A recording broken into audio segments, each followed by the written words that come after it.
Tu prends un jeune garçon de 30 ans qui est chez papa. Un autre de 30 ans qui habite son ghetto. Je vous dis, celui qui est dans le ghetto va réussir plus vite. Tu sais pourquoi? Celui qui est chez papa. Papa, le. Papa, yaourt. Papa, l'ampoule. Papier hygiénique. Mais oui, je sais ce que je dis. Hé, na âge na yo. Bazo sombelo bilo rabongo. Quand il va chercher le travail, on dit, on a déjà engagé, laissez tomber, papa est là. Mais celui qui est dans son ghetto, s'il n'a pas 20 $, il ne paye pas, on les chasse. S'il n'a pas 20 $, il n'a pas l'électricité. Des fois, il dort affamé. Hein, Moutoua Bongo.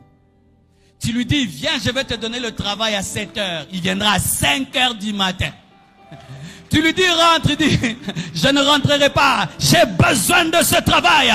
Tu dois quitter tes parents. Tu dois quitter un environnement qui te donne la paix pour un environnement qui te donne la guerre afin d'avoir la paix.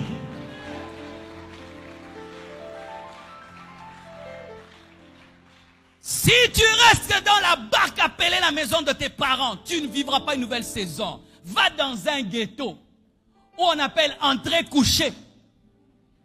Oui, va dans ton entrée couchée. Mais c'est chez toi. Étant donné que tu as la pression du loyer, la pression de l'eau, la pression de l'électricité, tu ne peux pas jouer avec l'argent. Tout ce que je te prêche, moi je l'ai fait. À 24 ans, j'ai quitté mes parents. Je suis allé habiter dans ma maison de 3 chambres à Mbinza. Payant 200 $. Quelle concentration. Des fois, je ne mangeais pas, seulement pour payer le loyer.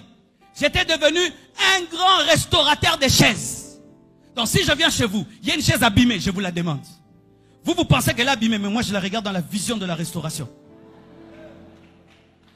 Demandez à Maman Blanche, j'avais un beau salon, mais toutes mes chaises avaient une histoire. Elles étaient les chaises de quelqu'un avant moi. Mais moi, je les restaurais, je les réparais. Tout ce qui te garde en paix des fois dans la vie doit être abandonné.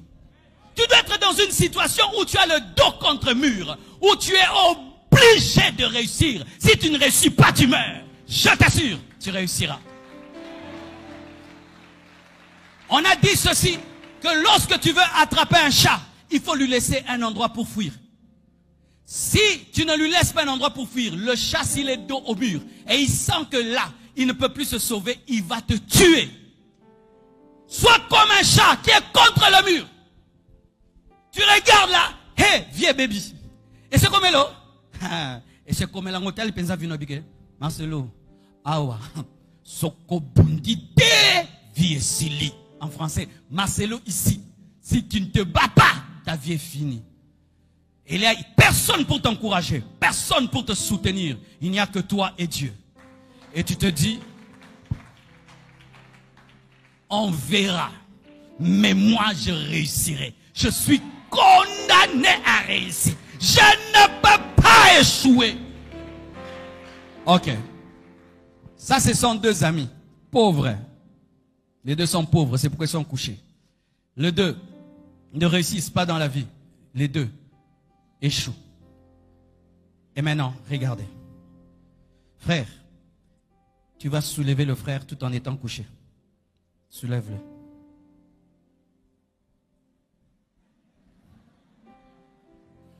S'il fait ça pendant 5 ans, ça va changer. 10 ans, ça va changer. 50 ans, ça va changer. C'est ce que tu fais aussi. Tu négliges tes études. Tu ne cherches pas l'argent. Tu ne travailles pas l'excellence. Tu ne travailles rien. Je vais changer ma famille. Cette église, nous allons la construire. Nous construirons ces pays. Nous allons les changer. C'est ce que tu fais. Quelqu'un qui est couché ne relève pas l'autre. Il faut te tenir debout pour que l'autre puisse être relevé par ta force. Un pauvre n'est pas un pauvre. Un malade n'est pas un malade. Il faut que tu sois riche pour aider le pauvre. Tu fais des orphelinats. Tu construis des choses, mais tu dois réussir. Un homme par terre n'aide pas un homme par terre. Aujourd'hui, au nom de la sainteté, les chrétiens négligent de réussir dans la vie. Mais à la fois, ils disent qu'ils vont soutenir l'œuvre de Dieu. Tu vas nous soutenir comment? Tu vas construire l'église comment? Tu veux. Mais tu n'as pas. Tu vas aider ta famille comment? Tu vas aider tes amis comment? Si vous ne savez pas, en négligeant vos vies, vous négligez la vie des autres. En négligeant ta vie, tu négliges la vie de ta famille, de ton église et de ton pays. La vie de tes enfants. Combien des enfants aujourd'hui souffrent parce que leurs parents étaient négligents? Papa, il a l'argent, il n'a pas géré. Et il est par terre. Les enfants ne vont pas à l'école. La faute. Il est par terre. Mais il veut que les enfants étudient. Comment les enfants vont étudier? Tu as perdu ton travail. Comment les enfants vont étudier? Tu es paresseux. Comment les enfants vont étudier? Tu es peureux. Comment ils vont étudier? Certains, les parents les ont aidés. Papa t'a fait étudier. Et puis, tu as fini tes études. Et maman t'a fait étudier. Mais tu es toujours par terre. Ce n'est pas parce que tu as la licence que tu es devenu riche. Donne-moi la main un peu. Je vais un peu te rappeler ça. Parce qu'au Congo, les gens sont orgueilleux des diplômes.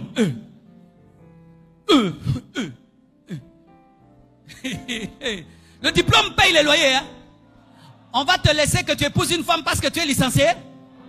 Quand tu présentes ta licence à l'hôtel, tu dors là-bas. Quand tu vas présenter ta licence, on va te donner une voiture. Que je présente vos licences, on va construire avec les Chinois. Je suis licencieux. Maintenant, tu as réussi. Depuis que tu as la licence, tu ne cherches pas le travail. Vous êtes là. Oui, tes parents ont payé l'école primaire, l'école maternelle, l'université et tu as fini.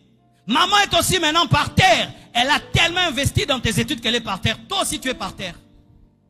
Licencié par terre. Licencié par terre, alléluia. Donne-moi la main. Hein. Doctorant par terre, alléluia. Surtout diplômé par terre. Diplômé par terre. Et qu'est-ce qui nous arrive? Tu vas chercher un travail. Et on te dit, ici on va te payer $300. Quoi? T'as vu mon diplôme? T'as vu mon diplôme? Mais tu continues toujours à boire le thé des mamans. Le thé des mamans. T'as pas vu ton diplôme quand tu bois le thé des mamans? Ton diplôme, tu ne le vois que là où on va te donner le travail qui peut changer ta vie. Tu places ton orgueil là où tu dois être humble. T'as pas vu mon diplôme? Une année, t'as pas vu mon diplôme? 2 ans, t'as pas vu mon diplôme? 10 ans, et après ton diplôme devient caduc. Parce qu'il souffre de mise à jour.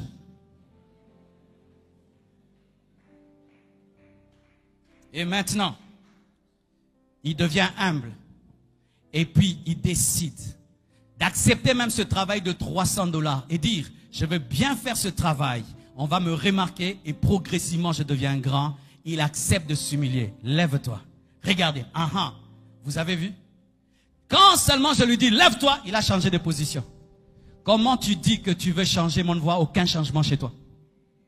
Tu parles toujours de la même manière. Tu agis de la même manière. Tu as toujours les mêmes habitudes. Tu as toujours le même caractère. Tu as toujours les mêmes réponses. Tu ne vas pas changer. Lorsqu'un homme veut changer, du coup, il se prépare à faire des choses nouvelles. Pourquoi? Il prépare d'être debout. Et quand tu veux être debout, les mains changent de position. Tiens-toi debout maintenant. N'est-ce pas que ce frère est moins lourd que l'autre, n'est-ce pas?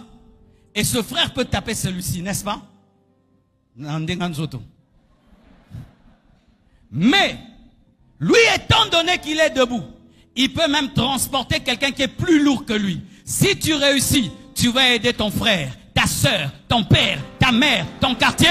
Tiens-le debout. Tiens-le maintenant debout.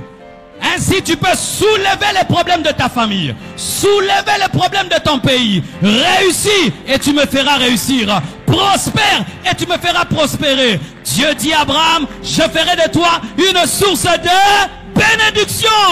Que Dieu te donne d'être la fierté de tes parents, la fierté de ton pasteur, la fierté de ta famille, la fierté de ta nation. Que Dieu au travers de toi fasse étudier les autres, qu'il puisse donner des loyers aux autres, des logements aux autres. Qu'au travers de toi, tu puisses inspirer toute une génération.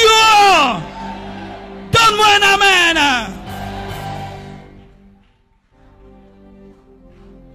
Tu n'étudies pas que pour toi. Il y a toute une génération derrière toi. Tu ne travailles pas que pour toi. Il y a toute une génération derrière toi. Tu n'es pas excellent que pour toi. Il y a toute une génération derrière toi. Ton échec, c'est l'échec de ta mère. C'est l'échec de tes frères. C'est l'échec de tes enfants. C'est l'échec de l'église. Un pasteur des pauvres est pauvre. Une église des pauvres est pauvre. Arrêtez de négliger vos vies. Soyez enragés. Jésus est venu dans ce monde avec une rage terrible. En 3 ans de ministère, mes frères, il a servi plus qu'aucun homme dans ce monde. Il a laissé des traces indélébiles, sans électricité, sans internet, sans télévision ni radio. Yesu tozozoe kana côté, yako sambela non. Jésus ne priait pas, c'est un bosseur. Il ne priait pas seulement, mais c'est un bosseur. Bosser dur.